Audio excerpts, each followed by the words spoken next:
νομίζω πριν το 90. Έγινε η σέντρα για τον Μαϊστόροβιτς, τον οποίο ψάχνουν πολύ οι παίκτες της ΑΕΚ. Σκόκο. Γυρίζει ο Μαϊστόροβιτς ξανά, ισοφάριση για την ΑΕΚ. Στο 90 με τον γκολ του Μαϊστόροβιτς. Το πανηγυρίζει έξαλα και πηγαίνει και προς τον πάγκο. Την ώρα που υπάρχουν αντίθετα συναισθήματα από την εξέδρα, ο κόσμος είναι δυσαρεστημένος ακόμα και για τον τρόπο με τον οποίο ο Μαϊστόροβιτς πανηγύρισε. Πάντως, εδώ και η αντίδραση του Ντέμι Νικολαίδη, η ΑΕΚ φέρνει το παιχνίδι στην ισοπαλία στο 90 με τον γκολ του Μαϊστόροβιτς εδώ. Έπεσε ο Αμπάρης, δεν μπορούσε να αποτρέψει την πορεία της μπάλας προς τα δίχτυα. 1-1 από τη σέντρα του Σκόκο. Σκόκο. Ο Τζεμπούρ προσπαθεί να γυρίσει. Ο Χουανφράν ψηλά. Ο λαγός περιμένει να ανέβουν κι άλλοι μες στην περιοχή να μπουν. Τελεί στο 93. Λαγός και Μαϊστόροβιτς. Ο Αλεξόπουλος. Ο Αμπάρης ενστικτωδός.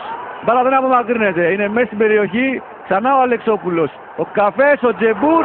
Γκολ 2-1. Η λύτρωση για την ΑΕΚ.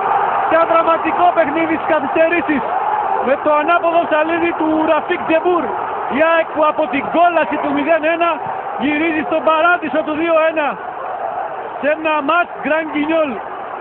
Εδώ έξαλλοι πανηγυρισμοί από όλο το γήπεδο. Στις καθυστερήσεις η ΑΕΚ πετυχαίνει 2 γκολ. Με το Μαϊστόροβιτς και με το Τζεμπούρ. Και παίρνει ένα χαμένο παιχνίδι. Κάνει δικό της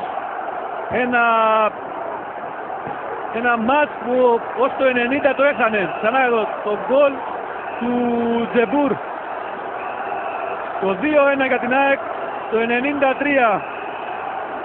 Βεβαίως ο καθένας αντιλαμβάνεται πως άλλαξε η ψυχολογική διάθεση όλου του κόσμου πλέον στο ΆΚΑ, που μέχρι το 90-91 και πάρα πολλά παράπονα από την αγωνιστική συμπεριφορά των παιχτών της ΑΕΚ. Ο Καρβαλιάλ, υπάρχει ένα επεισόδιο τώρα μεταξύ του Δόνη και του Σπάτα μέσα στον αγωνιστικό χώρο. Ο Δόνης που είχε παράπονα για τον έξτρα χρόνο ήταν λίγος.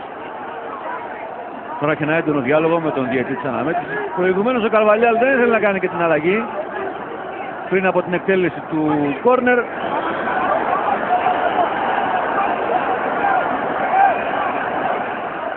Ο Δόνης φεύγει γιατί αποβλήθηκε από το Σπάτα. Αυτό είναι το ελάχιστο